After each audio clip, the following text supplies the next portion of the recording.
नमस्कार प्यारे साथियों, स्वागत है आपको आपके अपने YouTube चैनल राजा ऑनलाइन क्लासेज में। साथियों, इससे पहले की वीडियो में मैंने आपको मैथमेटिक्स का 5 इम्पॉर्टेंट क्वेश्चन करवाया था। आज 6 नंबर से हम लोग 10 नंबर तक चलेंगे। ठीक है, आज भी हम 5 क्वेश्चन करने वाले हैं। तो प्यारे साथियों, यदि आप चैनल पर पहली बार आए हैं तो चैनल को सब्सक्राइब ज़रूर कर लीजिएगा।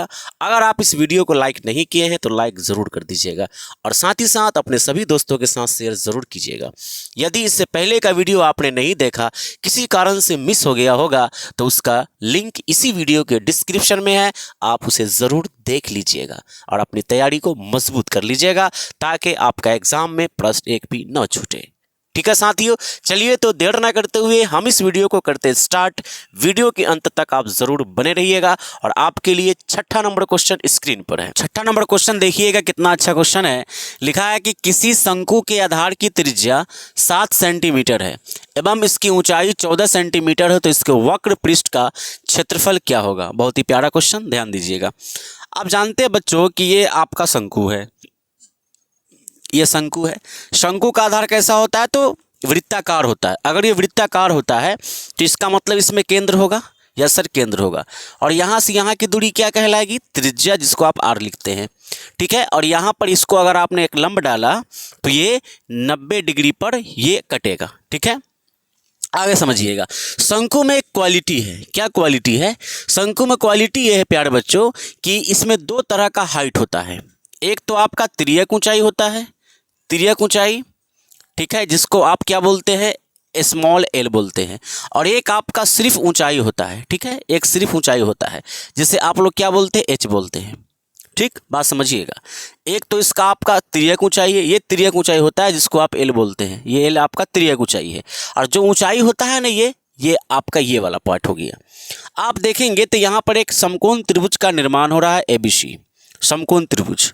ठीक है, ये इसका हाइट है, ये तिर्यक ऊंचाई है और ये इसकी त्रिज्या है। तो आप देखेंगे कि जो ऊंचाई है और यहाँ पर 90 डिग्री है, तो 90 डिग्री के सामने की भुजा कर्ण हो जाता है। ये आपका क्या हो जाएगा? कर्ण। यानी जो तिर्यक ऊंचाई है वो कर्ण हो गया, जो त्रिज्या है आपका वो आधार हो गया। ये क्या बन गया? आपका आधार बन गया। और ये जो ऊंचाई है ये आपका क्या बन गया? लंब बन गया। ठीक है, लंब बन गया। आपसे सवाल में क्या पूछा गया है? सवाल में पूछा है कि इसके वक्र पृष्ठ का क्षेत्रफल। किसका? शंकु का वक्र पृष्ठ। तो शंकु का जो वक्र पृष्ठ होता है, शंकु का वक्र पृष्ठ वह होता है पाई आर एल। क्या होता है? पाई आर एल होता है शंकु का वक्र पृष्ठ। यानी पाई का मान तो आप रखेंगे 22/7, कोई दिक्कत नहीं। त्रिज्या आपको दिया हुआ है 7 सेंटीमीटर और ये जो एल है ये तिर्यक ऊंचाई है। और तिर्यक ऊंचाई आपको इस प्रश्न में नहीं दिया है, आपको सिर्फ ऊंचाई दिया है, तिर्यक ऊंचाई नहीं दिया है। तो सबसे पहले आप तिर्यक ऊंचाई निकालेंगे। तो तिर्यक ऊंचाई निकालने का सूत्र हो जाएगा एल स्क्वायर बराबर, ध्यान दीजिएगा, एल स्क्वायर बराबर, क्योंकि कर्ण का स्क्वायर बराबर लंब का स्क्वायर जो आधार का स्क्वायर, तो एल स्क्वायर बराबर हो जाएगा एच स्क्वायर प्लस आर का स्क्वायर। तो इससे आप पहले तिर्यक ऊंचाई निकालेंगे, उसके बाद आपको फॉर्मूला सेट होगा पाई आर एल और कैलकुलेशन करेंगे। ठीक है, इतनी बात समझ में आ गई आपको मोटा मोटा? बहुत बढ़िया जी। बगल में जो है बाजा बज रहा है, चलिए यहाँ पर देखते हैं, ध्यान से समझिएगा। ठीक है, यहाँ पर हम लिखेंगे कि चूंकि दिया है क्या दिया है भाई? कि यहाँ पर दिया है शंकु के आधार की त्रिज्या। इस सब को आपको लिखना है, एग्जाम में वैसे ही करना है। शंकु की आधार की त्रिज्या, आधार की त्रिज्या क्या दिया भाई? आर। ये आपको दे दिया 7 सेंटीमीटर आधार की त्रिज्या और ऊंचाई 14 सेंटीमीटर है। यहाँ पर लिखेंगे तथा ऊंचाई कितना दे दिया आपको? ऊंचाई h, ये आपको दे दिया प्यारे बच्चों 14 सेंटीमीटर। तो हाइट है और त्रिज्या है। पाई आर एल फॉर्मूला होता है, एल का मान आप पहले निकालेंगे, लिखेंगे इसलिए तिर्यक ऊंचाई यानी एल बराबर एल स्क्वायर बराबर, क्योंकि फॉर्मूला होता है तिर्यक ऊंचाई एल स्क्वायर बराबर एच स्क्वायर और प्लस का आर स्क्वायर। एल का मान आपको चाहिए, यस सर। एच आपके पास कितना है? 14, तो 14 का स्क्वायर और प्लस आर कितना है? 7, तो 7 का square. Implies date L square बराबर 14 का स्क्वायर कितना होता है? 196 और 7 का स्क्वायर होता है 49। एल का मान आप यहाँ से निकालेंगे, पहले इसको जोड़ लीजिए। 9 6 15 के 5 हासिल 1, 9 4 13 14 के 4 हासिल 1, 1 और 1 2 हो जाता है। और एल का मान आप निकालेंगे तो स्क्वायर इस पर क्या चढ़ा देगा, रूट 245 सेंटीमीटर। ये आपका तिर्यक ऊंचाई निकल गया। अब अगर आपके पास तिर्यक ऊंचाई है तो आप वक्र पृष्ठ निकाल सकते हैं। वो कैसे, तो यहाँ पर देखेंगे। अब लिखेंगे इसलिए शंकु का वक्र पृष्ठ, शंकु का वक्र पृष्ठ क्षेत्रफल बराबर पाई आर एल। तो पाई का मान हो जाएगा 22/7 गुना त्रिज्या आपके पास कितना है 7, यहाँ पर आप रख दीजिएगा। और तिर्यक ऊंचाई कितना निकल के आया है, √245। ठीक है। अब ये 7 से 7 कट गए, यहाँ क्या बचा 22 और यहाँ पर है 245 सेंटीमीटर स्क्वायर। और ये आपका निकल गया वक्र पृष्ठ, और यही आपका फाइनल उत्तर हो गया। बात समझ में आ रहा है। चूंकि इस प्रश्न में तिर्यक ऊंचाई नहीं दिया था, अगर डायरेक्ट ऊंचाई की जगह पर तिर्यक ऊंचाई दिया रहता तो हम तिर्यक ऊंचाई नहीं निकालते, क्योंकि सब कुछ दिया हुआ है और सब कुछ दिया हुआ है तो आराम से हम कर लेंगे। ठीक है। तो ये रहा आपका 6ठा नंबर प्रश्न का सॉल्यूशन। ये एग्जाम के लिए बहुत ही खास है। चलिए अब हम लोग 7वां नंबर क्वेश्चन की बात कर लेते हैं। अब हम लोग क्वेश्चन नंबर 7 को देखते हैं। ये बहुत ही प्यारा प्रश्न है, समांतर श्रेणी का, आपने खूब अच्छे से पढ़ा होगा इसको। ठीक है ना, ध्यान दीजिएगा। प्रश्न क्या है, प्रश्न है कि यदि किसी एपी का, क्या बात है, यदि किसी एपी का मतलब अर्थमेटिक प्रोग्रेशन, हिंदी में समांतर श्रेणी, किसी एपी का 8वां पद 17 एवं 14वां पद 29 है, तो उस एपी का सार्वअंतर बोले तो डी। सार्वअंतर को क्या बोलते हैं प्यारे बच्चों, डी बोलते हैं। आप लोग याद होगा आपको। तो ये आपसे पूछ लिया। बड़ा आसान प्रश्न है, बहुत ही सुंदर सा क्वेश्चन है, ब्यूटीफुल प्रश्न है। बहुत अच्छे से समझिएगा, बहुत अच्छे से मैं आपको समझा दूंगा। किसी एपी का 8वां पद बोला है ना, 8वां पद, 8वां पद। जैसे समझिए यहाँ पर एक चीज प्यारे बच्चों कि अगर एपी आपके पास कोई है, जैसे 2 4 6 8 10, इस तरीके से एक एपी है, तो इस एपी में आप पहले को क्या बोलते हैं, इसको ए बोलते हैं। ये आपका क्या होता है, A2 होता है। ठीक है, ये A1 भी बोल सकते हैं इसको। ये A3 A4 A5 इस तरीके से आगे क्यों चलता है, और लास्ट टर्म आपका क्या हो जाता है, AN हो जाता है। आपने पढ़ा होगा। प्रथम पद द्वितीय पद के नाम से इसको जानते हैं, A1 A2 A3, और अंतिम पद AN हो जाता है। तो इसी प्रकार से यहाँ पर क्या बोला है कि कोई एपी है जिसका 8वां पद 17 है। जैसे पहला पद इसका 2 है, दूसरा पद इसका 4 है, तीसरा पद इसका 6 है, चौथा पद इसका 8 है ना, 5वां पद इसका 10 है, 6ठा पद 12 है। इसी प्रकार से कोई एपी है जिसका 8वां पद 17 है, जिसका 8वां पद 17। हम आपसे पूछेंगे इस एपी में चौथा पद क्या है, तो पहला दूसरा तीसरा चौथा, चौथा पद 8 है। हम आपसे पूछेंगे इसमें कि 6ठा पद क्या है, तो कहेंगे 12 है। उसी प्रकार से कोई एपी है जिसका 8वां पद 17 है, जिसका 8वां पद 17 है, यानी A8 17 है आपका। जैसे इसको A1 बोले, इसको A2, इसको A3 बोलेंगे, इसको A4 बोलेंगे, इसको A5 बोलेंगे प्यारे साथियों, इसको A6 बोलेंगे। तो आपसे पूछे अगर हम कि A6 क्या है तो 12 है, A5 क्या है तो 10 है, A4 क्या है तो 8 है। तो ये क्या बता रहा है, पद को बता रहा है। उसी तरह A8 क्या है तो 17 है, A8 क्या है 17 है, एवं 14वां पद 29 है, मतलब A14 29 है। और उसका सार्वंतर क्या है, सार्वंतर का मतलब दो पदों के बीच का जो अंतर होता है। जैसे यहाँ पर 4 और 2 के बीच में कितना का अंतर है, 2 का अंतर है। 6 और 4 के बीच में 2 का अंतर है। 8 और 6 के बीच में 2 का अंतर है। मतलब दूसरा में से पहला पद को घटाइएगा तो वो सार्वंतर होता है। समझ में आ गया प्रश्न। तो इसी तरह का ये क्वेश्चन है। चलिए हम इसको देखते हैं कि भाई वह कैसा एपी है जिसका सार्वंतर क्या है। चलिए बात कर लेते हैं। सबसे पहले यहां पर लिखेंगे कि चूंकि दिया है, ठीक है, क्या दिया है, 8वां पद 17 है, यानी कि A8 बराबर कितना है प्यारे बच्चों 17। ठीक है, और उसके बाद क्या दिया है प्यारे बच्चों, 14वां पद 29 है। यहां पर इसको लिख लेते हैं। A14 कितना दे दिया आपको 29, और पूछा इस एपी का सार्वंतर। ध्यान से समझिए, आप एक फॉर्मूला जानते हैं क्या, AN का लिखेंगे, इसीलिए AN बराबर फॉर्मूला होता है A + n - 1 × D। ये फॉर्मूला होता है। अच्छा बात है। AN देखिए, यहाँ A, यहाँ भी A के नीचे क्या है, यहाँ पर 8, यहाँ पर क्या है N, यानी N का मान क्या हो गया 8 हो गया इसके हिसाब से। ठीक है, तो A8 यानी N की जगह 8 हो गया। ठीक है, A अपनी जगह पर है क्योंकि हमको AP पता ही नहीं है। अच्छा, N की जगह पर क्या रख दिए 8, तो यहाँ भी 8 आ गया -1, और D हमें पता नहीं। ठीक है, आगे बढ़ते हैं। A8 यानी ए 8वां पद कितना है 17, तो इसके जगह पर क्या आ जाएगा प्यारे साथियों 17। ए अपने जगह पर 8 में से 1 गया 7 और गुना में डी है तो डी हो गया। अब इसके आगे इसका कोई कैलकुलेशन नहीं होगा बच्चों, इसको आप सीधा कर लीजिए, ज़्यादा अच्छा रहेगा। a + 7d और इसको इस तरफ ले आइएगा तो 17, इसको मान लीजिए इक्वेशन नंबर फर्स्ट।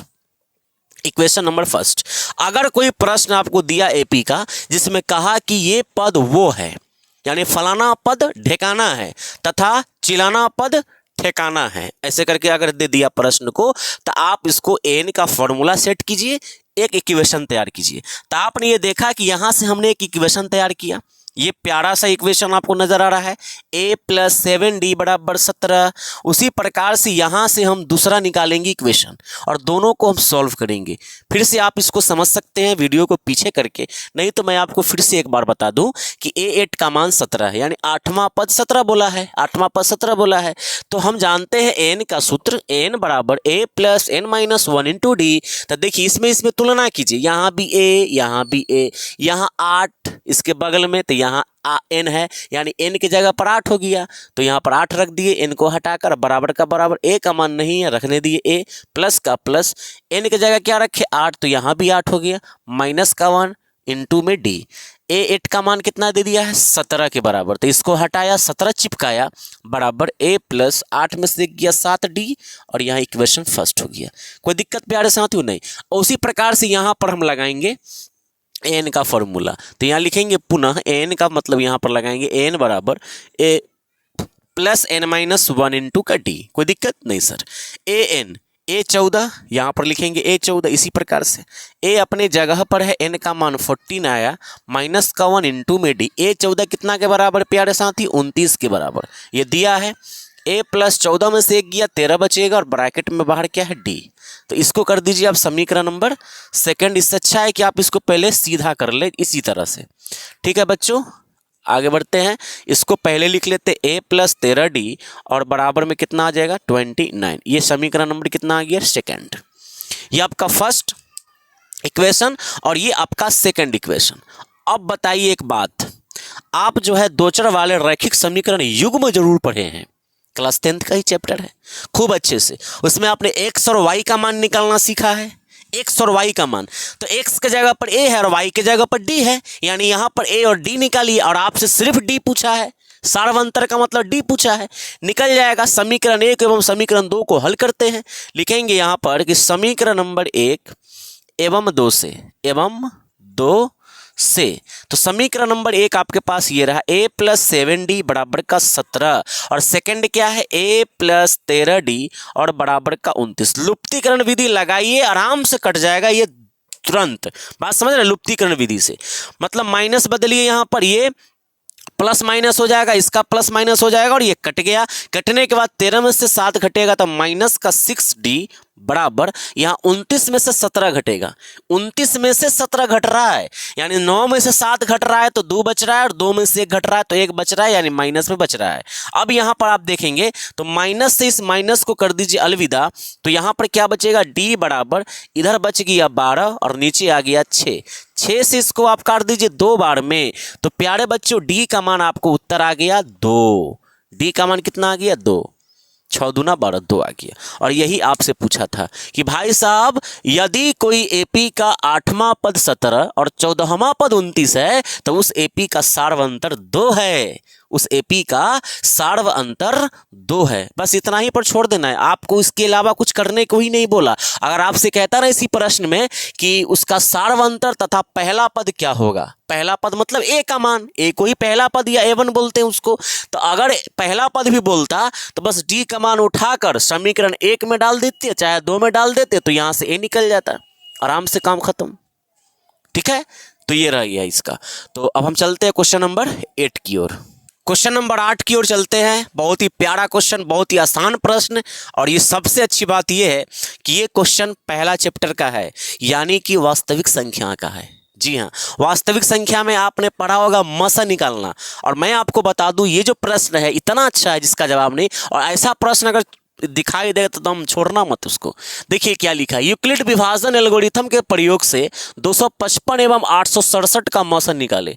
प्यारे साथियों, मैं आपको एक बात और बता दूं कि यूक्लिड विभाजन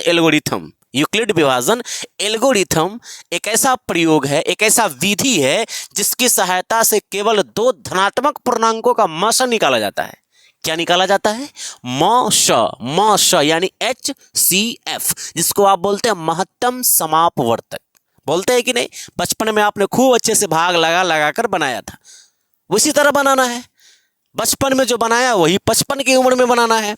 देखिए, चलिए आगे बढ़ते हैं।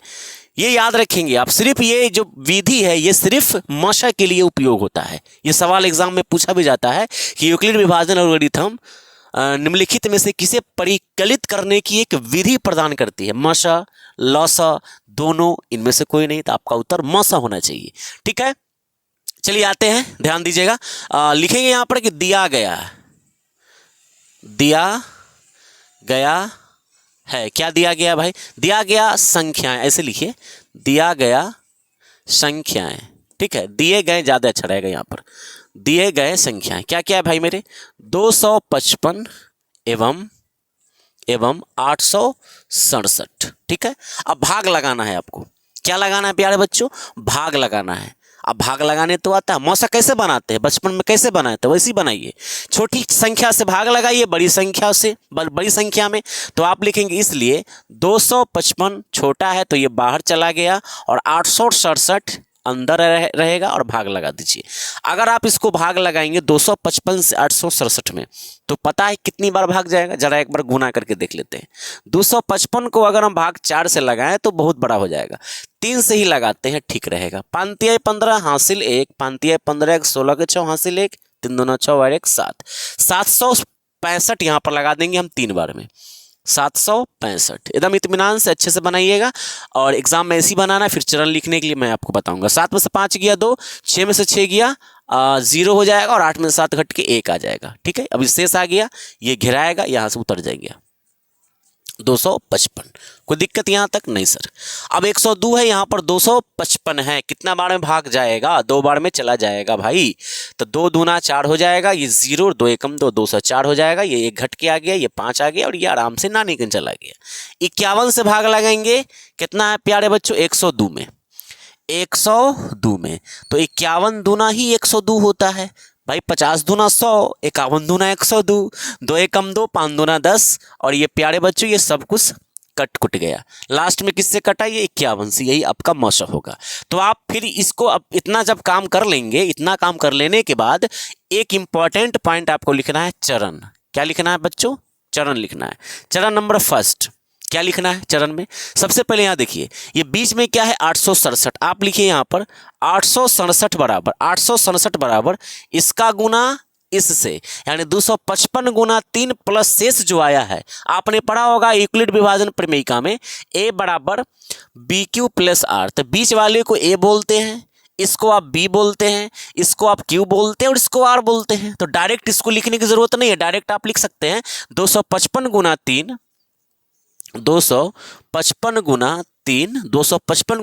प्लस शेष मतलब का 102। कोई दिक्कत नहीं, पहला टर्म लिखा गया। ठीक है, सेकंड टर्म की बात करते हैं। सेकंड टर्म फिर इसमें बीच में क्या है? 255। आप लिखेंगे 255 बराबर 102 गुना 2, 102 गुना 2 और प्लस शेष मतलब का 51। हाँ सर, समझ रहे हैं? बहुत अच्छा। आगे बीच में क्या है यहाँ पर प्यारे साथियों? 102 बराबर 51 गुना 2 प्लस कुछ नहीं मतलब 0, तो 51 गुना 2, 51 गुना 2 और प्लस में कुछ नहीं बचा, शेष तो 0।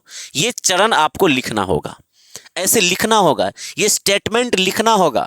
अगर आप नहीं लिखते हैं तो इसी वजह से आपका नंबर कट जाएगा। इतना भी करना है, ये भी करना है, साथ में ये भी करना है। ठीक है, तो आपका मौसा 51 है, आप लिखेंगे अतः। क्या लिखेंगे? सुंदर सा लाइन, अतः 255 और 867, 255 और 867 का जो मौसा है, मौसा वो कितना है प्यारे बच्चों? फिर ये 51 है। ठीक है, कितना है प्यारे साथियों? 51 है। और यही आपका क्या हो गया? उत्तर हो गया। कोई दिक्कत है? नहीं सर कोई दिक्कत नहीं है, बहुत अच्छे से समझ में आ चुका है। आगे बढ़िए, क्वेश्चन नंबर 9 आपके सामने में। क्वेश्चन नंबर 9 आपके सामने में बहुत ही प्यारा प्रश्न है और देखिए कितना अच्छा प्रश्न है, ये ध्यान से समझिएगा। ये जो क्वेश्चन आप देख रहे हैं, ये प्रश्न दो चर वाले रैखिक समीकरण युग्म का क्वेश्चन है। ठीक है, लिखा है कि दो संख्याओं का योगफल 50 है।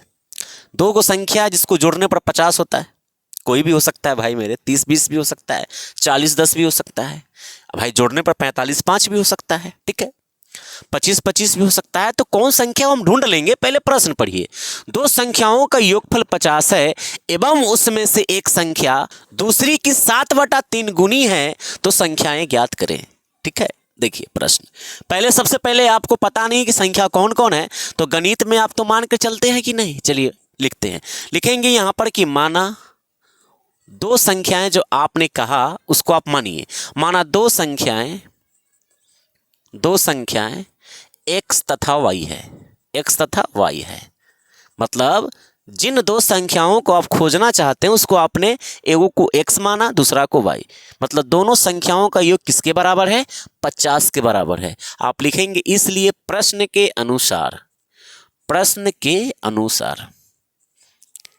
अनुसार भी आप लिख सकते हैं। ठीक है, तो प्रश्न के अनुसार आप आ जाइए तो आपका हो जाएगा x + y बराबर का कितना? 50, क्योंकि दो संख्याओं का योगफल 50 है। तो एक संख्या x था, दूसरा y था, दोनों को जोड़े तो कितना हुआ? 50 हो गया। ये समीकरण फर्स्ट हो गया। बात नहीं समझ रहे हैं? जैसे मैंने आपको कहा, आपको तो पता नहीं कि कौन कौन संख्या जिसको जोड़ने पर 50 पुर रहा है, तो एगो को आपने x माना, दूसरा को y माना। हो सकता है कि x 30 हो सकता है कि y 20 हो, जोड़ेंगे तो 50 होगा। हो सकता है कि x 10 हो सकता है कि y आपका 40 हो, तो ये 50 हो सकता है। तो आपको एग्जैक्ट पता तो नहीं ना है पहले से ही कि भैया यही दोनों है, तो उसी को तो आप निकालना जा रहे हैं। वही तो हमारा गणित है, यही तो मैजिक है। तो x + y बराबर 50 होगी आपका पहली इक्वेशन। आगे क्या बोला है? उसमें जो एक संख्या है ना, वह दूसरी की 7/3 गुनी है। एक संख्या मतलब पहला को मान ले अगर x, तो अगर x जो है वह दूसरी की क्या बोला है? दूसरी की 7/3। दूसरा क्या माना है? y। इसका कितना गुना है? 7/3 गुना, यानी 7/3 से गुना कीजिए। अब भैया जी यहाँ क्या होगा? x तो अपने जगह पर है, 7 का गुना y से, तो 7y और बट्टा में 3। इसके नीचे कुछ नहीं तो सबका मालिक 1, गुना करेंगे 3 गुना x 3x हो जाएगा, और बराबर में क्या बचेगा? 7y। कोई दिक्कत नहीं सर? कोई दिक्कत नहीं। एक काम करें, एगो काम करते हैं। क्या करते हैं? देखिए, हम जो गुना उना जो किए हैं ना, वो सब नहीं करेंगे। ठीक, गुना उना नहीं करते हैं, बस डायरेक्ट क्या करते हैं कि यहीं पर छोड़ देते हैं, इसको यहीं पर छोड़ देते हैं। आप कहेंगे कि सर क्यों, ऐसा क्यों? क्योंकि समीकरण नंबर 1 में x + y बराबर 50 है और 2 नंबर में x बराबर 7y/3 है। तो हम एक काम करते हैं, x का जो मान है ना 7y/3, इसको उठाकर x के जगह समीकरण नंबर 1 में रखते हैं। x के जगह पर ये रख देते हैं, कैलकुलेशन करेंगे, काम आसान हो जाएगा। बात को समझ रहे हैं कि नहीं? आप यहाँ पर लिखने वाले हैं एक लाइन कि समीकरण नंबर 1 में क्या रखेंगे भाई? x बराबर 7y/3 रखने पर, ये तो लिखना पड़ेगा ना। समीकरण नंबर 1 में रख रहे हैं, क्या रख रहे हैं? x का मान 7y/3 रख रहे हैं इसमें। तो ये आपका इक्वेशन है। x बराबर x + y बराबर 50। तो x को हटाया, x का मान ये चिपकाया, 7y/3 और प्लस का y बराबर का 50। इसके नीचे कुछ नहीं तो सबका मालिक 1। मैं इसका कैलकुलेशन यहाँ कर देता हूँ, इसका एलसीएम निकाल लेते हैं। इसका एलसीएम निकालेंगे तो 3 और 1 का लघुत्तम 3 हो जाएगा। 3 से 3 फ्री खत्म होगा, एक बार में बचेगा 7y। ठीक, और प्लस है यहाँ पर 1 गुना 3 3 होता है, गुना होगा y से तो 3y, और इधर क्या चल रहा है प्यारे साथियों? 50 चल रहा है। ठीक है, आगे देखिए, इधर क्या है? 1, 7 में 3 जोड़ दीजिए, एक जाति ब्यादर के लोग हैं, 10y हो जाएगा। और ये 50 गुना 3 कितना होता है? 150। 50 गुना 3 150। y का मान यहाँ से आप निकालेंगे तो 150 और बट्टा में 10 आ गया इसके नीचे। अब इसको काटिए, ये 0 से ये 0 खल्लास हो गया, तो बचा कितना प्यारे साथियों? y बचा। क्या बचा, y बराबर 15। यानी कि आपने जो दो संख्या माना था x और y, उसमें से एक संख्या 15 है, दूसरा 15 है, तो एक और क्या होगा जिसको जोड़ने पर 50 मिलेगा। आप कहेंगे सर 35, कितना होगा 35, मतलब 35 और 15 50 हो जाता है। तो 35 कैसे निकलेगा ये भी आपको निकाल कर बताना है। तो ये आपका y का मान 15 है ना, उसको आप समीकरण 1 में रखिए या 2 में रखिए। 2 में रखिएगा ज़्यादा आसान होगा, 2 में ही रख देते हैं।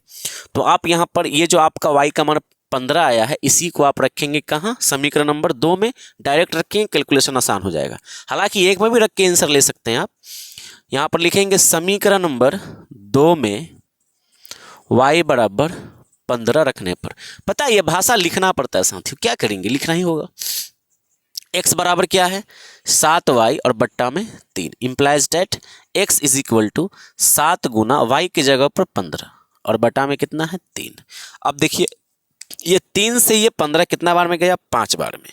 तो आपका उत्तर आ गया x बराबर, इम्प्लाइज डेट x बराबर 7, देखिए 3 से 15 कटा ना 5 बार में, तो 7 गुने 5 कितना होता है 35। और यही आपका दो संख्या है x और y।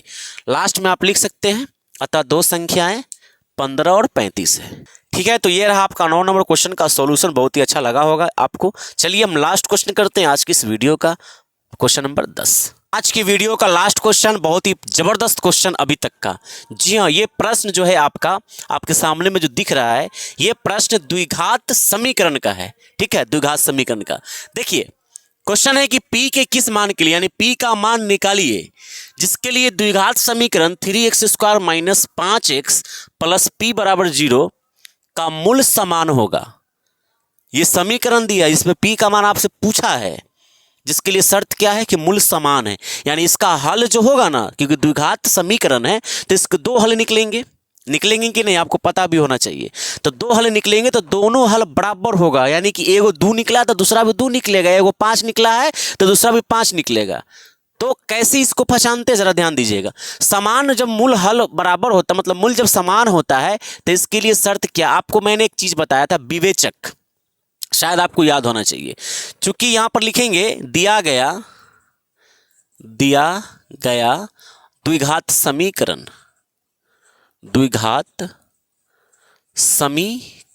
क्या है प्यारे साथियों, 3x² माइनस का 5x प्लस का p बराबर का 0, ये समीकरण आपको दिया है। द्विघात समीकरण का जो व्यापक रूप होता है वह होता है ax² plus bx plus c बराबर 0। x² के बगल में a होता है, x के बगल में b होता है और c अचर पद। x² के बगल में a है यानी कि 3, a का मान हो गया, b आपके पास माइनस का 5 हो गया और c आपके पास क्या हो गया p। ठीक है, p हो गया आपका c का मान। कोई दिक्कत नहीं सर। जब मूल समान होता है तो कैसे हम जानते हैं, इसमें एक विवेचक होता है। लिखेंगे कि चूंकि मूल समान होने की शर्त, मूल समान होने की शर्त, मूल समान होने की क्या शर्त है बच्चों, d का मान जो होता है वह 0 होता है। d क्या है, विवेचक है। d क्या है, विवेचक, यानी d का मान निकालते हैं हम, और d का मान अगर 0 के बराबर है तो उस द्विघात समीकरण का मूल समान होता है। d का मान 0 होने पर, विवेचक का मान 0 होने पर द्विघात समीकरण का जो दोनों मूल होगा निकालेंगे आप, तो वो समान हल निकलेगा। ठीक है, ये फॉर्मूला होता है, आप पढ़े होंगे चैप्टर के अंदर। तो मूल समान होने की शर्त क्या है, मूल समान होने की शर्त है कि विवेचक जिसको आप d बोलते हैं, d ये क्या होगा 0 के बराबर। तो d का फॉर्मूला क्या होता है, देखिए इसलिए d बराबर फॉर्मूला होता है d का b² माइनस का 4ac, विवेचक निकालने का फॉर्मूला है। व्हाट इज विवेचक, क्या है ये विवेचक, विवेचक मुझे ये बताता है कि किसी द्विघात समीकरण का मूल की प्रकृति कैसी है, उसकी मूल की प्रकृति कैसी है, कैसा हल निकल रहा है। समझ में आ रहा है कि नहीं आ रहा है बात, कैसा हल निकल रहा है ये उसकी प्रकृति को बताता है। तो अगर d का मान 0 होता है तो d अगर निकालेंगे हम तो d का फॉर्मूला b² माइनस 4ac, चूंकि यहाँ बोला है कि मूल समान है तो समान मूल होने की शर्त विवेचक का मान 0, तो डी के जगह पर हम 0 रख देते हैं। और बी क्या है आपके पास यहाँ पर माइनस का 5, इसका ये होल स्क्वायर हो जाएगा -4 इंटू ए का मान क्या है 3 और गुना सी का मान पी के बराबर। अब ये 0 इस तरफ है, इम्प्लाइज डेट 5 का स्क्वायर 25 हो गया आपका, माइनस का 12 पी, यहाँ पर 4 3 12 पी हो जाएगा। ठीक है, इसको इस तरफ ले आइए आप थोड़ा देर के लिए, या डायरेक्टली आप इसको इधर ला सकते हैं। -12 इस तरफ आ गया तो +12 पी, और इधर क्या बच गया आपका 25 बच गया। पी का मान अगर आप निकालेंगे तो 25 और बट्टा में क्या आएगा 12। काटिए इसको, नहीं कटेगा, कहाँ से कटेगा ये, है ना, ये कटे उठेगा नहीं। यानी कि आपका उत्तर आ गया 25 बट्टा में 12। इससे आगे आप भैया कुछ कर नहीं सकते हैं। ठीक है प्यारे बच्चों, ये आपका उत्तर हो गया। ये पी का मान है, यानी पी के इस मान के लिए इस समीकरण का मूल्य क्या होगा, समान होगा। ठीक है, तो ये रहा आपका मोटा मोटा सवाल, अच्छे कॉन्सेप्ट वाले, जो एग्जाम में इसको आने की पूरी संभावना है। प्यारे बच्चों, आप अच्छे से मेहनत करते रहिए, अपना 100% दीजिए। जिस दिन आप अपना 100% देने का प्रयास करेंगे और देने लगेंगे ना, आपका रिजल्ट बेहतर हो जाएगा। ठीक है प्यारे बच्चों, तो 10 क्वेश्चन हमने कंप्लीट किया। कल इसी तरीके से मैं आपके और भी क्वेश्चन लेकर उपस्थित हो जाऊंगा, जब तक आपका एग्जाम नहीं हो जाता। ठीक है, मिलते हैं आपके साथ, तब तक के लिए जय हिंद, जय भारत, वंदे मातरम।